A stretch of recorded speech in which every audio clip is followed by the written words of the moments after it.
મારું નામ જતીન જોશી, હું રાજકોટથી. આપણે મહાપૂજાના પરચાની વાત કરવી છે તો મને મહાપૂજાના ઘણા પરચા થયા છે, પણ મારે તમને સૌથી જે મોટો પરચો થયો છે એની વાત કરવી છે. આપણે જેતપુર મંદિરનો 79મો પાટોત્સવ હતો. તે પહેલાં ગુરુજી રાજકોટ આવેલા પધરામણી માટે. ત્યારે મેં એમને વાત કરેલી કે ગુરુજી, અમારે 6 વર્ષ થયા લગ્નને, કોઈ સંતાન નથી, તો તમે આશીર્વાદ આપો તો અમને સંતાન થાય. તો ગુરુજીએ આશીર્વાદ આપ્યો અને એમ કીધું કે તને પુત્ર થશે, તું મહાપૂજાનો સંકલ્પ કરજે જેતપુરની.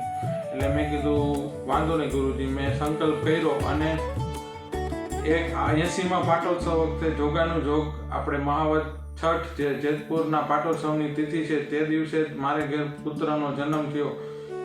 એ સૌથી મોટો પરચો છે અને તેનું નામ ગુરુજીએ તીર્થ રાખ્યું કે આપણે સ્વામિનારાયણ ગાદીસ્થાન તીર્થધામ, તેના પરથી ગુરુજીએ તેનું નામ તીર્થ રાખ્યું, એટલે પ્રસાદીનું છે. અને બીજો એક પરચો પણ મારે કહેવો છે. હાલના કોરોના કાળના સમયગાળામાં અમને કોરોના થઈ ગયો તો મને, મારા વાઈફને અને મારા સનને, ત્રણેયને.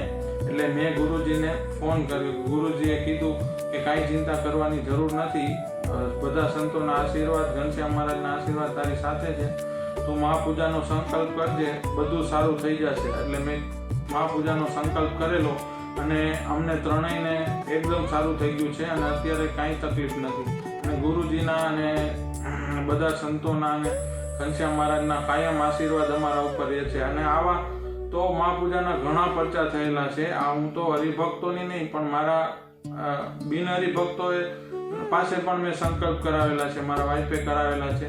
અને જે આ મહાપૂજાના સંકલ્પથી એના બધાના સંકલ્પો પૂરા થયા છે. કે આ મહાપૂજા બહુ ચમત્કારિક છે, જે હરિભક્તોના તો સંકલ્પ પૂરા કરે છે, પણ બિન હરિભક્તોના પણ સંકલ્પ પૂરા. જય સ્વામિનારાયણ.